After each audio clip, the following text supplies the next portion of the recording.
Eh bien, bonjour à tous, c'est Flo. Et aujourd'hui, on se retrouve pour le tome 2 de Absolute Green Lantern, donc de Halloween.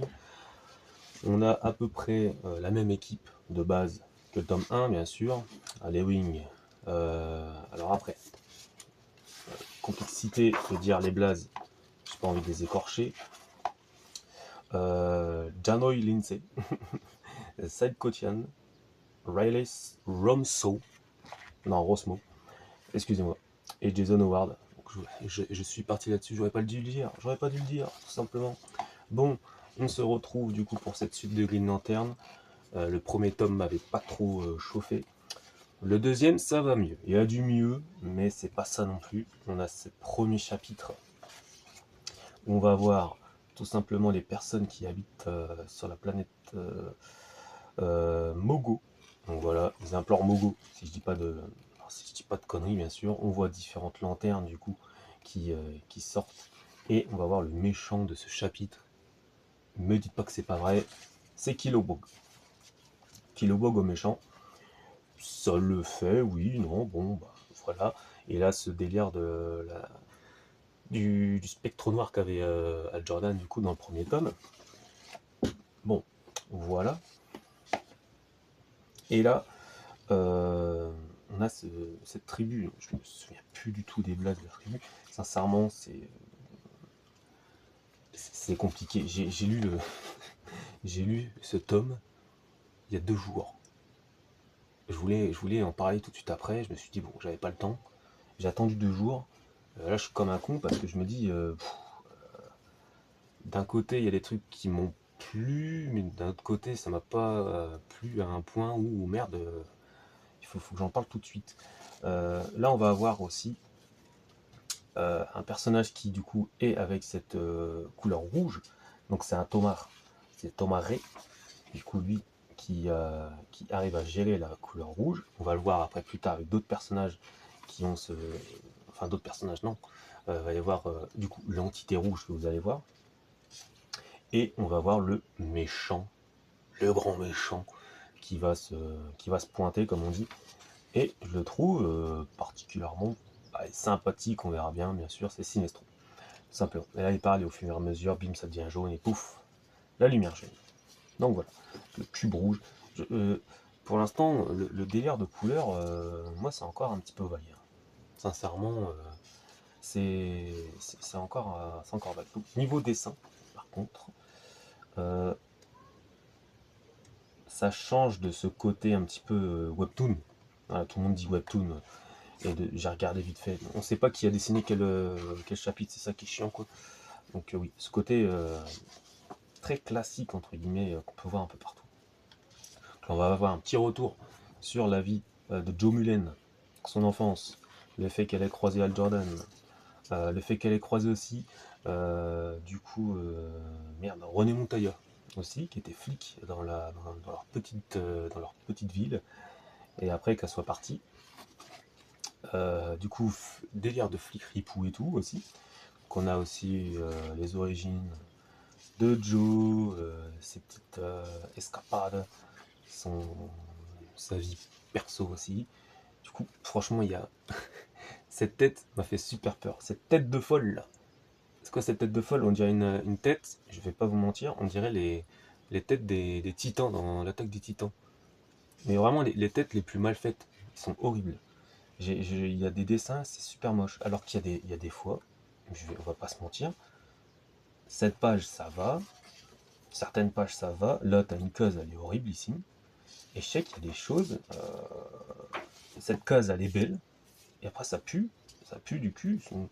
Oh, il fait du copier-coller avec son père qui boit le café tout le temps. Regarde, elle est là, elle est partout, cette case elle est partout. Regarde, elle est encore là. C'est pas un mytho, hein. C'est un truc de fou, quoi. C'est compliqué, pourtant, je trouve que le délire des cheveux, la compo des cheveux et tout est super bien. Mais non, sa tête là, elle fait flipper. Elle. Un problème, un malaise. Et elle refait une deuxième fois. Allez, elle est super bien cette case. Son père, encore au café. Sincèrement, c'est un chapitre, hein. C'est pas genre c'est un copier-coller sur. Non, non, c'est un chapitre. Un chapitre, son père. On va compter. Allez, on va compter combien de fois il boit le café. Allez, c'est parti. Un. C'est la même image. Hein. C'est pas pour taper le mec. Hein. Une fois, deux fois, c'est la même image. Deux fois. Moi aussi j'aime le café. Hein. Trois fois. Trois fois. Trois fois. Trois fois. Quatre fois. Quatre fois, cinq fois. Cinq fois, les gars. Cinq fois. Cinq fois, on voit son père boire le café, c'est la même image. Bien sûr, ils boivent tous le café, il y a du café sur toutes les pages, moi j'aime bien le café aussi. Mais c'est chaud quand même de mettre 5 fois la même image. Et encore, je suis resté bloqué sur celle-là, quoi. Bon, globalement, le chapitre, c'était sur sa vie sentimentale. On sent... Ouais, c'est une importance pour le chapitre, mais c'est vrai qu'on s'en fout un peu. Et ce délire de monolithe, ils sont restés sur le design du logo des Green Lantern, mais c'est vrai que, ouais, ils auraient peut-être dû vraiment partir sur autre chose, je sais pas. J'arrive pas à accrocher en fait, c'est ça qui me dégoûte. Et là, on reprend directement sur la fin du premier tome.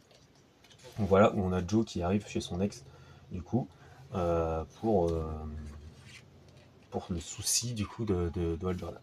Là, on va avoir du coup un nouveau méchant, enfin un nouveau méchant, qui va arriver. Et là, le dessin est très beau. Franchement, le dessin, là, j'ai bien aimé. Et là, même l'histoire, ça commence un petit, ça décolle un petit peu. Il y a peut-être ça décolle un peu, puis après badaboum aussi. Mais bon, on a ce méchant qui va changer de qui va changer de visage et tout, et il peut aussi changer sa voix et tout pour passer un petit peu partout. Un sorte d'agent, agent secret, agent d'État bien sûr.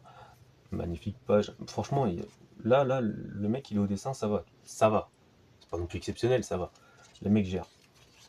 Le mec, tu vois que il y a quelque chose derrière.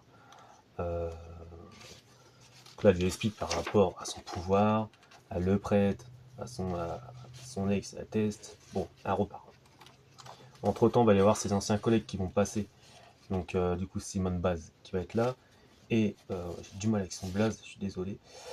Du coup, Carrie, c'est ça, qui est télépathe, qui va réussir à essayer de sortir toutes les informations de Joe pour essayer de comprendre le pouvoir, ce pouvoir vert, quoi. Donc ils vont réussir à la récupérer, enfin à la retrouver parce que du coup, bah, avec les réseaux sociaux, ils disent c'est tellement facile de retrouver tout le monde, quoi. Terminé. Et là, t'as le méchant qui arrive. Il va s'appeler. Euh... Quoi, c'est pas Goldfest. C'est ça. On a Goldfest qui arrive. Franchement, ça envoie. Moi, je trouve que c'est classe. Franchement, moi, je trouve que c'est classe. Hein. C'est classe. Bon,